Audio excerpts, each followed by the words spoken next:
Like many other Christopher Nolan films, ranking high among my list of favorite movies is Interstellar.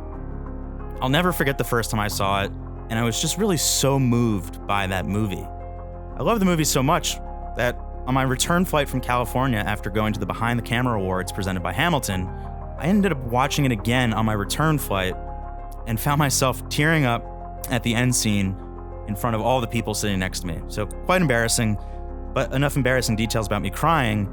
Why are we here? Well, after Interstellar's release, Hamilton, of course, presented a near replica of the prop watch that was in the film, the Hamilton Khaki Field Murph 41mm. Now, this prop watch was a core element of the film, a real device in telling the story.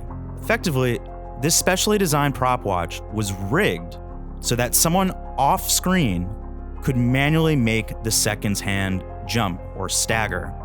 Now, that's all I'm going to say because I don't want to spoil the film. It really is a core element of it. But when this 41mm watch was released for the public to buy, some were a little hesitant because they felt it was a little too big for their wrists.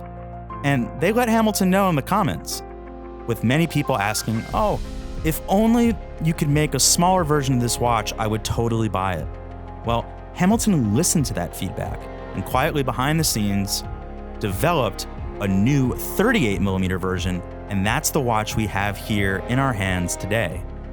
So, this much more wrist manageable 38mm stainless steel case is 11.1mm thick and 44.7mm lug to lug, so very, very unisex.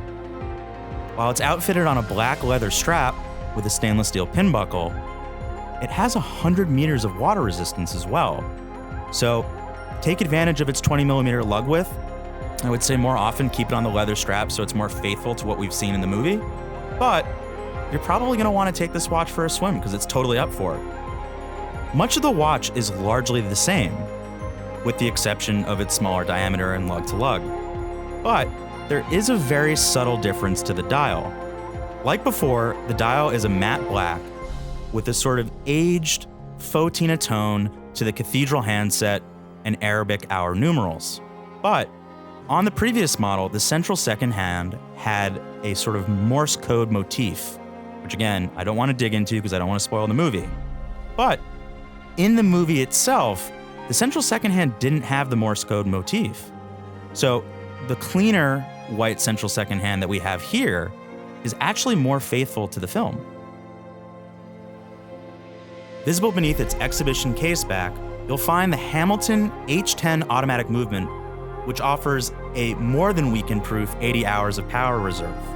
Ultimately, what we have is a watch that, at least from a dial visual standpoint, is more in line with the prop watch, although the prop watch was the 41mm size.